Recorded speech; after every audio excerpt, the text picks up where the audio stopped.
Hello everyone, welcome back to our channel. और आज हम आपके साथ डिस्कस करने वाले हैं रेक्टिफिकेशन ऑफ एरर का एक टॉपिक जो कि एग्जाम के पॉइंट ऑफ व्यू से बहुत इंपॉर्टेंट है। बेटा, रेक्टिफिकेशन ऑफ एरर का मतलब होता है कि यदि आप अकाउंट्स कर रहे हो, ऑब्वियसली आप ह्यूमन बीइंग हो, आपसे गलतियां होंगी ही होंगी।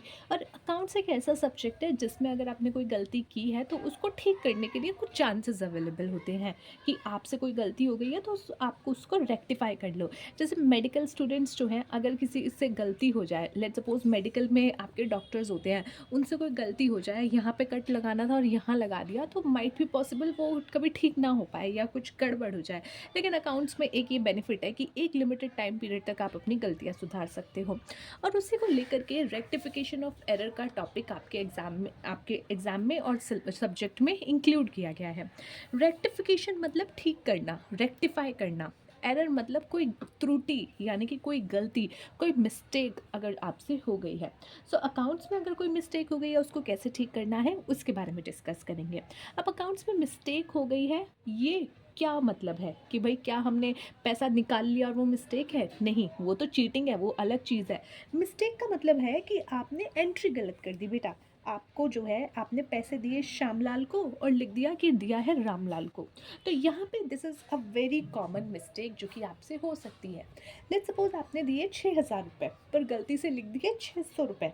मान लीजिए आपने दिए 500 रुपीज़, बट बाय मिस्टेक आपने रिकॉर्ड कर लिया उसको 5,000 रुपीज़। एक ज़ीरो का आगे पीछे हो जाना भी एक तरीके से एक बड़ी रेक्टिफिकेशन, आपकी यहाँ पे एक बड़ा एरर हो सकता है जिसको रेक्टिफाई करना ज़रूरी है, तभी आपके अकाउंट्स जा कर के ठीक तरीके से मैच हो पाएंगे। सो ऐसी सारी गलतियाँ हमें एग्जाम में बताई जाएंगी कि देखो ये गलती है जो आपने मिस्टेक कर दी है, ये एक एरर है जो आपने कर दिया है, नाउ रेक्टिफाई दिस। तो इस क्वेश्चन में या इस चैप्टर में हम अपनी गलतियों को सुधारते हैं, ठीक है। सो एक एक गलतियाँ, एक एक एरर हमें यहाँ पे क्वेश्चन में दिया गया होगा एंड देन हमसे बोला जाएगा कि इसकी एक्चुअल एंट्री पास करो या इसकी करेक्ट एंट्री पास करो या इसको रेक्टिफाई करो, ठीक है। तो रेक्टिफाई करना है तो कैसे करना है, एक एक एंट्री को उठाएंगे, समझेंगे क्या मिस्टेक हो गई है एंड देन उसको रेक्टिफाई करेंगे। चलो बेटा, लेट्स स्टार्टेड। सबसे पहले हम यहाँ पे एक जो है जर्नल एंट्री का एक फॉर्मेट बना लेते हैं और फिर उसके बाद एक एक करके समझेंगे। सबसे ऊपर लिखेंगे रेक्टिफाइंग जर्नल एंट्री। जैसे नॉर्मल जर्नल एंट्री करते हैं तो हम सिर्फ जर्नल एंट्री लिखते हैं, बट यहाँ पे हम रेक्टिफिकेशन कर रहे हैं तो यहाँ पे हम लिखेंगे रेक्टिफाई या rectifying journal entry, journal entry, ठीक है। इस तरीके से सेम आपका जर्नल एंट्री का फॉर्मेट होगा। सबसे पहले आपकी यहाँ पे डेट आ जाएगी, फिर उसके बाद पर्टिकुलर्स आ जाएंगे, पर्टिकुलर्स, उसके बाद आपका लेजर फोलियो, ठीक है, उसके बाद आपका डेबिट एंड क्रेडिट। तो यहाँ पे मेरे पास अभी स्केल नहीं है तो मैं तो ऐसे ही जो है घुचड़ मुचड़ कर रही हूँ, लेकिन आप एग्जाम में स्केल से ही लाइंस क्लियर कीजिएगा। बहुत ज़्यादा कोशिश कीजिएगा कि नीट एंड क्लीन क्वेश्चन आपका दिखे, नीट एंड क्लीन आपका जो है आंसर यहाँ पे दिखे। चलिए बेटा, सबसे पहले यहाँ पे मुझे डेट मेंशन नहीं है तो यहाँ पे सीरियल नंबर मेंशन है, तो मैं डेट की जगह सीरियल नंबर ही लिखूंगी, ठीक है। फर्स्ट आता है 5,000 paid for furniture purchased has been charged to the ordinary purchase account. बेटा, क्वेश्चन कह रहा है कि आपने कोई फर्नीचर लिया था। मान लो ये जो टेबल है ये एक फर्नीचर है, मैंने अपने बिजनेस में ये फर्नीचर लिया। अब इसकी एक एंट्री होनी क्या चाहिए थी, पहले इसकी बात करते हैं। अब इसकी एंट्री होनी चाहिए थी फर्नीचर अकाउंट डेबिट, क्योंकि फर्नीचर मेरा जो है ये हमारी एसेट है, एसेट्स बढ़ रही हैं। तो furniture account debit to cash, bank, या फिर अगर उधार पे लिया था तो जिस भी पार्टी का नाम होता है वो। तो ये मेरी एक जर्नल एंट्री होनी चाहिए थी जहाँ पे फर्नीचर डेबिट होता और कैश या बैंक वो क्रेडिट हो जाता। परंतु मैं अमेजिंग पर्सन, मैंने क्या किया, मैंने परचेज अकाउंट को डेबिट कर दिया। अब आप कहोगे कि भाई फर्नीचर लिया है तो परचेज ही तो की है। बेटा देखो, फर्नीचर जो होता है ना वो एसेट होता है कंपनी का, उसका अकाउंट अलग बनता है। जो परचेज़ होती है वो आपकी ऑर्डिनरी परचेज़ होती है जो कि आप बिज़नेस के ऑपरेशंस के लिए करते हो। मतलब क्या है, जैसे कि मान लो मेरा काम है ये कैलकुलेटर बनाना, ठीक है, ये रंग रंगीला वाला कैलकुलेटर बनाना मेरा काम है। तो इसके लिए मुझे अलग अलग प्रोडक्ट्स चाहिए, अलग अलग प्रोडक्ट्स चाहिए, यानी ये खाँचा चाहिए, इसका ये पूरा बैटरी का पैकअप चाहिए, ये जो इसके नीचे ये 4 ब्लैक ब्लैक सिस्टम्स लगे हुए हैं वो चाहिए, ये बटन सिस्टम चाहिए, स्क्रीन चाहिए। So these all are the raw materials, ठीक है। अगर मैं मैन्युफैक्चरिंग कर रही हूँ तो, अगर मैं सिर्फ ट्रेडिंग कर रही हूँ, खरीद के आगे बेच रही हूँ, तो मैं एज इट इज़ इसको खरीद रही हूँ, एज इट इज़ बेच रही हूँ। हूँ। तो ये मेरा पार्ट ऑफ परचेज़ है। Part of purchase, I if I am manufacturing it, so जो भी raw material I am purchasing, that is a part of purchase. And if I am purchasing it for my business purpose, business के use के लिए, या calculator नहीं, मतलब furniture ले लीजिए, फर्नीचर एक बड़ी चीज़ होती है, अगर वो हम अपने बिजनेस के लिए ले रहे हैं तो वो मेरी फिक्स्ड एसेट हो गई। ये ले रहे हैं तो ये भी हमारी नॉर्मल परचेज़ है, अगर हम यहाँ पे बना रहे हैं, इसका काम कर रहे हैं तो। So that is my normal purchase. But furniture लिया है तो फर्नीचर नॉर्मल परचेज़ नहीं, एसेट खरीदी गई है, और एसेट के अकाउंट अलग बनते हैं। नाउ यहाँ पे मुझे करना था furniture account debit to cash या बैंक अकाउंट, परंतु मैंने कर दिया purchase account debit to cash या बैंक अकाउंट। अब यहाँ पे कैश और बैंक, इसको हटाइए, अभी मुझे सिर्फ इसकी एंट्री ठीक करनी है। एंट्री ठीक करनी है तो यानी कि मुझे फर्नीचर अकाउंट डेबिट करना था, जो कि मैंने नहीं किया। कोई बात नहीं, अब कर देते हैं, जो भूल पहले हो गई है उसको अब हम ठीक कर देते हैं। तो फर्नीचर अकाउंट डेबिट, ठीक है। अब क्रेडिट में क्या जाएगा? क्रेडिट में क्या जाएगा बेटा, हमने ना गलती से परचेज अकाउंट की डेबिट कर दिया था, क्योंकि मैंने जो है फर्नीचर की जगह परचेज अकाउंट ले लिया था। तो अब उसका जो भी एंट्री मैंने की थी उसको निल अफेक्ट करने के लिए, उसका इफेक्ट ख़त्म करने के लिए, जो परचेज मैंने पहले डेबिट कर दिया था उसी को हम यहाँ पे क्रेडिट कर देंगे। So to purchase account, purchase account amount यहाँ पे है 5,000, 5,000, और यहाँ पे भी है 5,000। नेक्स्ट आ जाते हैं, रिपेयर मेड वो debit to the building account for 500 rupees. मतलब क्या है, आपने कुछ रिपेयर्स कराए, तो रिपेयर्स कराते हैं तो ये हमारा खर्चा होता है।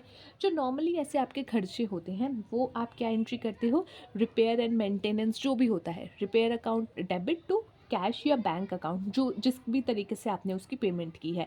या फिर आप लिखते हो रिपेयर अकाउंट डेबिट टू जिस पार्टी से आपने काम कराया है उसका अकाउंट का नाम डाल के लिख देते हो, अगर आपने पेमेंट कैश में नहीं की, बैंक में नहीं की, तो इन दैट केस सो आपकी एंट्री होनी चाहिए थी रिपेयर अकाउंट डेबिट। परंतु आपने क्या किया कि रिपेयर्स आपने किए थे, made were debited to the building account for 500 rupees, परंतु आपने उसका जो डेबिट है ना वो बिल्डिंग में डाल दिया। बिल्डिंग में आपने क्या किया, डेबिट कर दिया। कोई बात नहीं, हमने गलती से बिल्डिंग को डेबिट कर दिया ना, तो अभी हम यहाँ पे बिल्डिंग को क्रेडिट कर देते हैं। सो टू बिल्डिंग में हम यहाँ पे बिल्डिंग को क्रेडिट कर देंगे, और डेबिट किसको करेंगे, रिपेयर्स को, क्योंकि हमने रिपेयर्स कराई थी। यानी रिपेयर का पैसा हमने गलती से यहाँ पे जो है बिल्डिंग में डाल दिया था। So building account debit, sorry repair account debit to building account, amount 500 रुपये, 500 रुपये।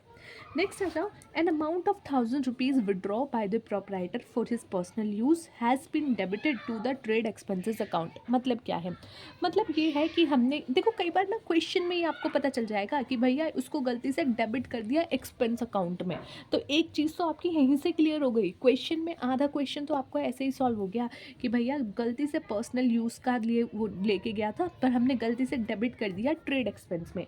तो ट्रेड एक्सपेंस में गलती से डेबिट कर दिया, तो अब क्या करेंगे, ट्रेड एक्सपेंस को हमने सही तरीके से क्रेडिट कर देंगे। सो डेबिट कर दिया था ट्रेड एक्सपेंस को, तो अब उसको हम क्रेडिट कर देंगे। तो टू ट्रेड एक्सपेंस अकाउंट, और डेबिट किसको करेंगे, डेबिट हम यहाँ पे करेंगे जो पर्सन इसको ले गया है, यानी यहाँ पे प्रोपराइटर ले गया है। तो प्रोपराइटर जब भी पैसा लेके जाता है तो उसको हम क्या कहते हैं, ड्राइंग्स। तो यहाँ पे drawings account debit, drawings account debit to trade expense account. I hope this is clear. Come to the next point, that is 1,000 rupees paid for rent debited to the landlord's account. 1,000 रुपये पे किया था rent के लिए, तो क्या होना चाहिए था, rent account debit to cash या बैंक अकाउंट। परंतु गलती से हमने क्या कर दिया, डेबिटेड कर दिया हमने लैंडलॉर्ड का अकाउंट, यानी कि उसका अपना पर्सनल अकाउंट हमने जो है वो डेबिट कर दिया। तो इसको हम क्या करेंगे, अब उल्टा कर देंगे। हमने पहले लैंडलॉर्ड का अकाउंट डेबिट कर दिया, तो अब हम उसको क्रेडिट कर देंगे। So to landlord account. तो देखो आधा क्वेश्चन तो यही सॉल्व हो गया। तो यहाँ पे अब डेबिट में क्या जाएगा, रेंट अकाउंट, क्योंकि दूसरा अकाउंट कौन सा इन्वॉल्वमेंट है, रेंट अकाउंट, जो कि हमने पहले गलती से छोड़ दिया था। So rent account debit to landlord's account. Next to the next, come to the next point, that is salary of 1,250 rupees paid to a clerk has been debited to his personal account. तो यहाँ पे clerk को पैसे दिए गए, कितने दिए गए, 1,250 रुपये। किस चीज़ के लिए, सैलरी के लिए। तो सैलरी जब भी पे करते हैं ना बेटा, तब हम एंट्री करते हैं सैलरी अकाउंट डेबिट टू आपका कैश या बैंक जिस भी मोड से आपने पेमेंट की है। परंतु यहाँ पे आपने क्या किया कि आपने गलती से has been debited to his personal account, तो गलती से आपने उसके पर्सनल अकाउंट में डेबिट कर दिया। क्वेश्चन में ही लिखा गया है आधी से ज़्यादा चीज़ें कि भैया डेबिट उसका अकाउंट कर दिया, डेबिट कर दिया ना, गलती से कर दिया तो कोई नहीं, अब नील इफेक्ट का डालने के लिए उसको क्रेडिट कर देंगे। तो यहाँ पे to clerk's personal account, personal account, और क्या हमें डेबिट करना था, हमें सैलरी का अकाउंट डेबिट करना था, जो अब हम ठीक कर देते हैं। तो salary account debit to clerk's, यहाँ पे personal account. Next is 1000 received from Shah and company has been wrongly entered as from Shah and company. अब इसमें दो नाम है बेटा, एक SHAH एंड कंपनी, एक SHAW एंड कंपनी, यानी आपने गलत पार्टी को, वही रामलाल की जगह श्यामलाल की पेमेंट डाल दी। आपने रिसीव किए 1000 rupees received from Shah and company. अगर आपने शाह एंड कंपनी से 1000 रुपये रिसीव किए हैं तो इसकी एंट्री क्या होगी, कैश अकाउंट डेबिट या bank account debit to Shah and company. परंतु आपने इसको गलती से एंटर कर दिया शॉ एंड कंपनी में, SHAW एंड कंपनी। तो आपको एक्चुअली में क्या करना था, SHAH को क्रेडिट करना था, यानी cash account debit to SHAH वाली यहाँ पे शाह को। तो यहाँ पे उसको आपने नहीं किया तो अब कर देते हैं। तो यहाँ पे SHAH एंड कंपनी को आप क्रेडिट में डाल दीजिए, ठीक है। और यहाँ पे आपने गलती से पहले किसको डेबिट किसको क्रेडिट कर दिया, वो आपने कर दिया शॉ एंड कंपनी को, जिसको आप उल्टा करके अब यहाँ पे डेबिट कर दोगे। So Shah and company account debit to Shah and company. इसका बेटा अगर कन्फ्यूजन हो रहा है ना, देखो इसको मैं आपको एक और क्लैरिटी के थ्रू समझाती हूँ। आपको पहले एंट्री करनी चाहिए थी, आपको 1000 रुपये मिले SHAH कंपनी से, ठीक है।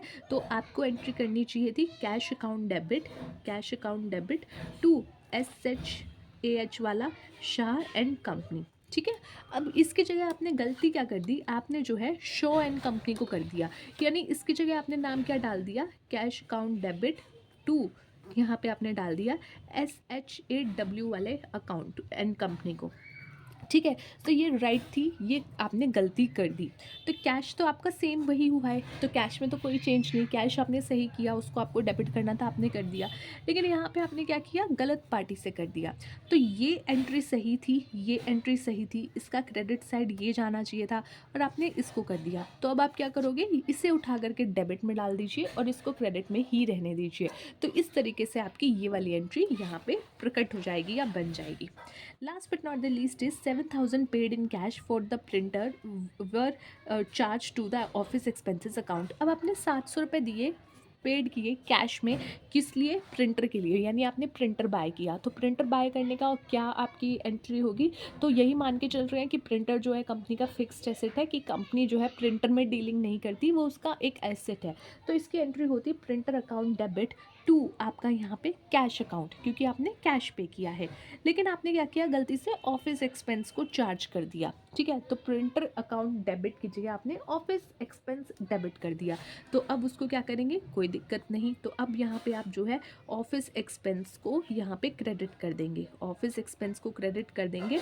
और यहाँ पे क्या करोगे, प्रिंटर अकाउंट डेबिट, क्योंकि प्रिंटर मेन चीज़ थी, प्रिंटर अकाउंट डेबिट, ठीक है, 7,000 रुपये से। सो यहाँ पे मैंने अमाउंट लिखा नहीं, बट आई होप आप समझ गए होंगे, बट एक बार चलो फिर भी आपको लिख के दिखा देते हैं। तो ये 1000 रुपीज़ का था, ड्राइंग एज इट इज़ जाएगा, क्योंकि बहुत ही सिंपल है, कुछ डिस्काउंट की चीज़ नहीं है, तो अमाउंट एज इट इज़ जाने हैं। 1000 रेंट वाला अमाउंट था 1000, और यहाँ पे भी 1000, सैलरी थी हमारी 1250 की, यहाँ पे 1250 की, ये शाह वाले में 1000 रुपये का इन्वॉल्वमेंट था, 1000 रुपये, ठीक है। और प्रिंटर हमारा 7000 का। सो इस तरीके से ये आपकी पूरी एंट्री बन गई। इस तरीके से आप इसको क्लीन, नीट एंड क्लीन करके ज़रूर एग्ज़ाम में कीजिएगा। सो आई होप ये rectification of error question is now simple for you and you understood this whole topic. Let's see in the next video. Till then, take care. Bye.